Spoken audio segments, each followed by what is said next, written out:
Welcome to AP news TV. Ashadha పౌర్ణమిని పురస్కరించుకుని శ్రీశైల బ్రహ్మరాంబాదేవి అమ్మవారికి శాకంబరి ఉత్సవాన్ని నిర్వహించారు.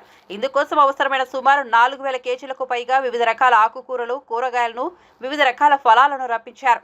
దేవస్థానం సూచనల మేరకు పలువురు దాతలు వీటిని విరాళంగా సమర్పించారు. వంగ, బెండ, దొండ, కాకర, చిక్కుడు, గోరు చిక్కుడు, మునగ, సార, బీర, గుమ్మడి, బంగాళదుంప, కందదుంప, క్యాప్సికం, క్యాబేజీ, బీన్స్, క్యారెట్, అరటి మొదలైన వివిధ రకాల కూరగాయలు, కాయగూరలు, తోటకూర, పాలకూర, మెంతికూర, చుక్కకూర మొదలగు పలు రకాల ఆకుకూరలు, పుదీనా, కరివేపాకు, కొత్తిమీర లాంటి సుగంధ పత్రాలు, కమల, బత్తాయి, ద్రాక్ష, యాపిల్, అరటి, పైనాపిల్ మొదలైన పలు రకాల ఫలాలు, నిమ్మకాయలు, బాదంకాయలు మొదలైన వాటిని ఈ ఉత్సవానికై తెప్పించారు. ఈ ఉత్సవంలో భాగంగానే శ్రీ బ్రహ్మరాంబాదేవి వారికి విశేష పూజలు జరిపించారు. ఈ ఉత్సవంలో శ్రీ అమ్మవారి మూలమూర్తిని వివిధ రకాల కూరగాయలతోనూ, ఆకుకూరలతోనూ మరియు పలు రకాల ఫలాలతో విశేషంగా అలంకరించి అదేవిధంగా అమ్మవారికి విశేష పూజలు జరిపించారు.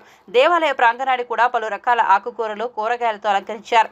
అమ్మవారి ఉత్సవమూర్తికి ఆలయ ప్రాంగణంలోని రాజరాజేశ్వరి దేవికి సప్తమాతృకలను, గ్రామదేవత అంకాలమ్మకు ప్రత్యేక పూజలు, విశేషంగా శాఖాలంకరణ జరిపారు. కాగా పూర్వం హిరిష్యాక్షిణి వంశానికి చెందిన దుర్మరుడు అనే రాక్షసుడు తన తపశ్శక్తితో వేదాలను అంతర్నాదనం చేశారు.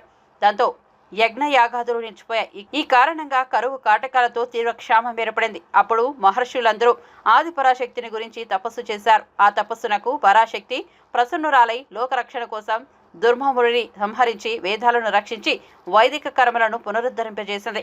ఈ సందర్భంలోనే జగన్మాత తన నుండి వివిధ రకాల ఆకుకూరలు, కూరగాయలు, ఫలాలు మొదలైన శాఖలను సృష్టించి క్షామాన్ని నివారించింది. ఆ విధంగా అవతరించిన ఆ పరాశక్తి స్వరూపమే శాకంబరిదేవి.